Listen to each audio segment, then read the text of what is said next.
Hello, my name is Matthias Cavodi. Like to welcome guys to my channel. Today we're going to talk about year 2 of the Thunderbolts series. So we're going to cover 13 issues instead of 12 because issue 25 is the end of a pretty good story arc. And so I don't want to cut it off. And even though the first two issues 13 and 14, that first story arc I don't like at all. After that, this series really starts to pick up. Like, I love the first 12 issues, but it starts to get really interesting, especially with the incorporation of Hawkeye as the new team leader and a new character called Charcoal, the Burning Man. I thought, at least I really liked that character. I thought him to be pretty interesting. So without further ado, let's get into this. So the main writer of the series is still Kurt Busiek, and we have Mark Bagley's art. The work on the series gets better and better. And as I said before, issues 13 and 14, that particular story arc where the Thunderbolts are teleported away to the Cosmos universe, place where Atlas had been trapped prior to joining the Thunderbolts. He was trapped in this dimension. He was rescued by Fixer and Baron Zemo. And so that first story, at least for me, I don't like it much. And for some reason, I can't find issue 14. I know I have it. I have it somewhere. I get really pissed off when I can't find issues. I probably got mixed up with other Avengers comic books or something like that. So, 15. Here's where things start to get really interesting. We have the Shield. They're hot on the toes, trying to find the Thunderbolts, whom obviously they're trying to capture because they were previously to this. It was discovered that they were the Masters of Evil, the most famous lineup, the lineup that took over the Avengers Mansion. So Shield is trying to find them, while the Thunderbolts have found refuge in the Colorado Rocky Mountains. This is a pretty interesting place for a superhero team. I really can't think of other teams that have found themselves trying to find a base in this part of the United States. So that was pretty interesting choice for the writer. So we have the Thunderbolts are trying to hide, but Shield's able to catch up with them, find them. A battle ensues. We get a lot of good action. And what's going on with this? The Thunderbolts at this time is like sort of Moonstone has become the leader of the team. They're really they're really entertaining the idea of maybe they should become heroes. They should find a way to seek redemption, and but first and foremost, escape the authorities because they don't want to go to prison. So, and here also another good thing is Jolt as a character. She starts to get really interesting. Like the way she evolves and matures as a character, at least I really liked. And I feel it's a real shame that she's not, like, she's totally disappeared. I don't know if she's in any comic book. I haven't seen her for at least 10 to 15 years and pop up anywhere. So that's a real shame to have lost this character. Again, I haven't read a lot of new stuff from Marvel, so maybe she's gone under my radar, but she's a really interesting character. And I really like her power set too. So, that aside, Thunderbolts are able to escape. They make a run for it. And the funny thing is, Shield has decided to work with the Great Lake Avengers to try to capture the Thunderbolts. The ultimate league of losers. Like, they're such a ridiculous team, but I just love to hate these guys. So now they're called the Lightning Rods, and they have a real bone to pick with the Thunderbolts because they had changed their names to the Lightning Rods because they wanted to hop on the Thunderbolts bandwagon of fame. So when they turned out to be villains, like, they got pissed off because that would tarnish their image too. So the Thunderbolts start to battle the Lightning Rods. We have a pretty fun battle. Like, one really cool thing about this series is that it's very similar to the original X-Force series. You have a lot of action, a lot of bang for your buck. There's some really good stories, a lot of character development, a lot goes on. So, And you have like two big mysteries that we're going to cover in a little bit. It's like we have, well, I don't want to get ahead of myself. So, thing is, we have the Thunderbolts having to deal with the Great Lakes Avengers, while we have, and actually they're able to defeat the lightning rods, even though they gave the Thunderbolts a run for their money. Like, they discovered that none of these guys were complete slouches, and they tricked Shield to think that the lightning rods had defeated the Thunderbolts. It's like, yeah, we defeated those guys. We tied them up to a tree. Go over there and find them. And that seems so stupid, but we'll just let that slide. So Shield goes, discover they have been played. They're not happy about this at all.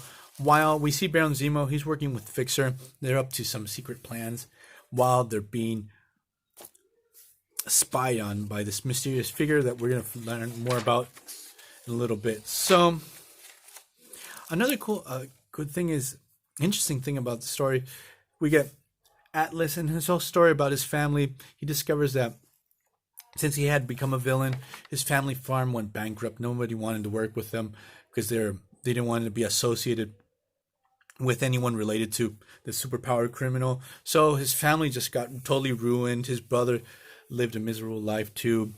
And so it really illustrates the consequences of people becoming villains. And I thought it was a nice little detail to a subplot that was pretty cool. Thing is, the Thunderbolts, they arrive to this city. Hulk is attacking. And while they're battling Hulk, they discover that this Hulk is a robot. And this Hulk actually, during the whole battle, is absorbing their energy for some reason. So we have the introduction of Citizen V. He's actually alive. We actually thought he had died years ago. The Baron Zemo's father had killed him. But nope, he's alive and well. He's sort of really pissed off that Baron Zemo had taken his mantle. So we have this really cool mystery of who the hell is this new Citizen V. Now, issue number 17. Still no Hawkeye, but be patient. So the Thunderbolts battle against this cybernetic Hulk. I'm not sure if this is Cosmic Hulk or not, or just a generic robot Hulk. But once he absorbs enough energy, we have Graviton. He's back. He's one of the most powerful villains within the Avengers Rogue Gallery. He's insanely powerful. He's super dangerous. He's really mentally unbalanced too. And Baron Zemo had found him. He was lost in this weird parallel dimension. He built this Hulk so he would trick the Thunderbolts to pull Graviton back to the normal Marvel 616 universe. So Zemo is like super happy. He's going to make things miserable for his old teammates, but he's under attack by the new Citizen V. And you can see his build is not as masculine or big, so there's something up there. So while this happens, we have the Thunderbolts and the Lightning Rods, or the Great Lake Avengers. They're totally destroyed by Graviton. He's, as I said before, he just walks all over him while Zemo's fighting against the new Citizen V. We get the whole backstory to Graviton. Like, as I said before, the guy's like a total loser. Atlas tries to jump in, tries to squash him. He's easily takes care of him. And Moonstone, what she does is what normally Moonstone does. Talking to him, he starts to really mindfuck him. Because she's a psychologist or psychiatrist. I can't remember. I think she's a psychologist. The thing is, she's super smart. She touches all the insecurity buttons that Graviton has. It's like, what are you going to do with this? You don't have a plan. What's your motive? What are you trying to do? Why are you just hammering us for no reason? And Graviton's like, yep, you're right. I'm going to find a reason why I want to be a bad guy. And he just leaves. So the Thunderbolts barely make it out alive. Zemo also gets away. He escapes from Citizen V. As we progress, in issue number 18, we have Thunderbolts are at their base. They're met up with Cyclone, one of the members of Master of Evil. He battles with them briefly. He taunts them. The Thunderbolts go try to capture him. And obviously this was a trap. They're captured by the Crimson Cowl and her Masters of Evil. And she makes him an offer that's like, join us, become part of the Masters of Evil. I'll pay you. I have like this insane evil master plan, and we have a good pension. We have dental care, the whole 9 yards. And so the Thunderbolts are sort of thinking that one over. I marked this page because I really love this Mutant X series, and I feel real bad. I had the whole run, and I traded it away, and I saw this picture when I was rereading it, and I realized the terrible mistake I had done. I really love this particular series. So the Thunderbolts are tempted. While they're thinking about this whole situation, this group called the Imperial Forces, who I think they're actually a branch of the Secret Empire. They attack this town in Colorado. We have the introduction of Charcoal. It's like their muscle and firepower to this group of evil guys that wanted to take over the small town. And like, look at the art. Like, Mark Bagley does this sort of generic monster always, like this type of look, and with the no neck and the eyes. But like, this is the best version of that generic monster that he does. And Charcoal has a pretty cool power set. Like, he can modify his density. He can shapeshift. He can generate fire, heat, and in his first confrontation with the Thunderbolts, he can really hold them. Like, one guy gives the Thunderbolts, who are really powerful, a real run for their money. Masters of Evil drop in. It's like, hey, don't forget about our offer. So Thunderbolts realize, confront the Masters of Evil. Like, no, we're not going to take your offer. You guys are evil as hell. You're probably trying to think of a way to take over the worlds. Yada, yada, yada. Normal supervillain stuff.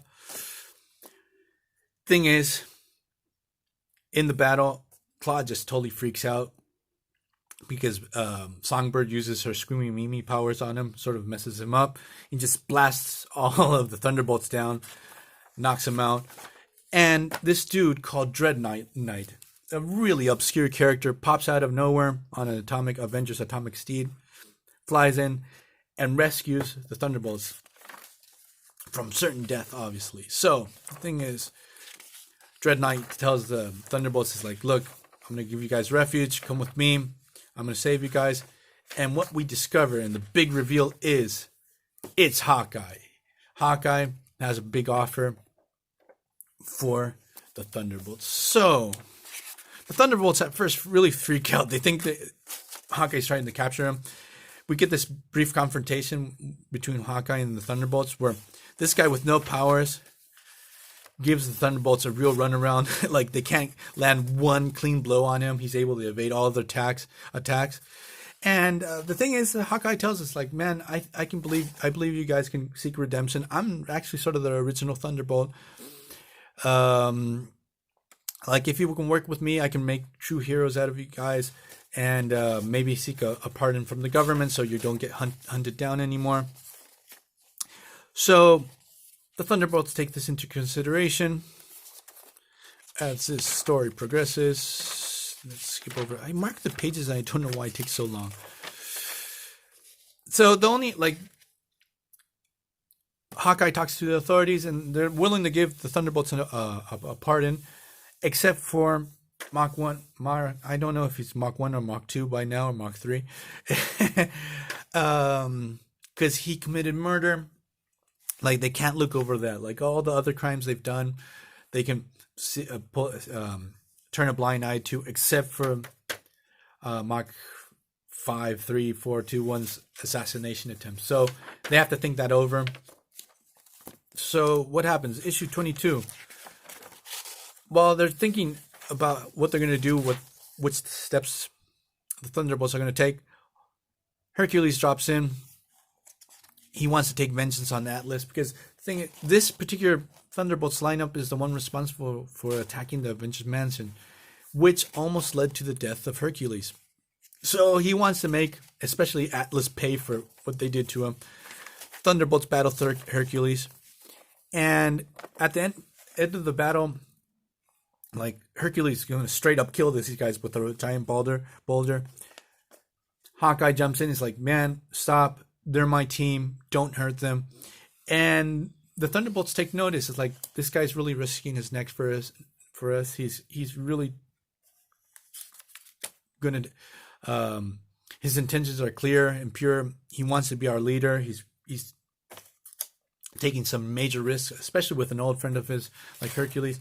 Hercules desists from the attack and he's like, you better hope that these guys turn out to be really good guys because you've ruined our friendship or almost ruined our friendship forever. So Thunderbolts take Hawkeye as their main leader. And the real cool thing about it is Bart Busiek really illustrates what a badass Hawkeye is. Like, he's not afraid of anything, even though he has no powers. Like, he stood up to Hercules. He stood up to the whole Thunderbolts. They could have straight up killed him right off the bat. And this Wizard Zero issue, the Thunderbolts battle against Hydra. Then in issue number 23, the authorities are actually still after him. First, you have the small little black kid. He arrives to Thunderbolts base cabin that's in the woods. It's like, hi, I want to join the team. I heard you might have a spot for me. And he turns into charcoal. And like Thunderbolts totally freak out. It's like, what? This guy? So they start battling, but Charcoal is like, wait, I was part of that group of evil guys against my own will. I want to join you guys.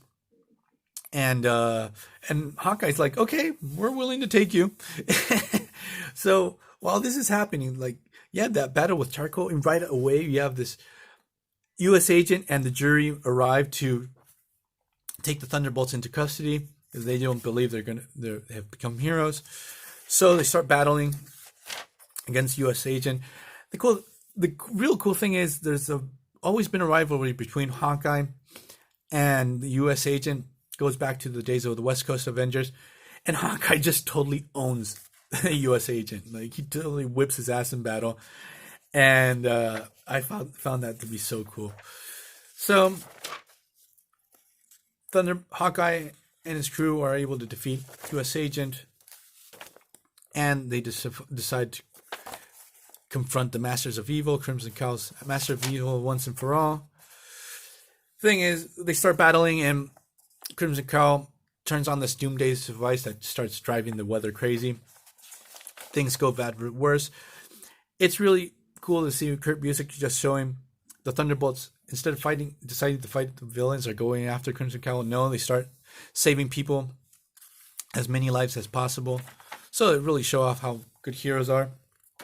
The new Citizen V presents himself to Hawkeye. It's like, I'm keeping an eye on you guys too. And but I also want to take down the Crimson Cowl.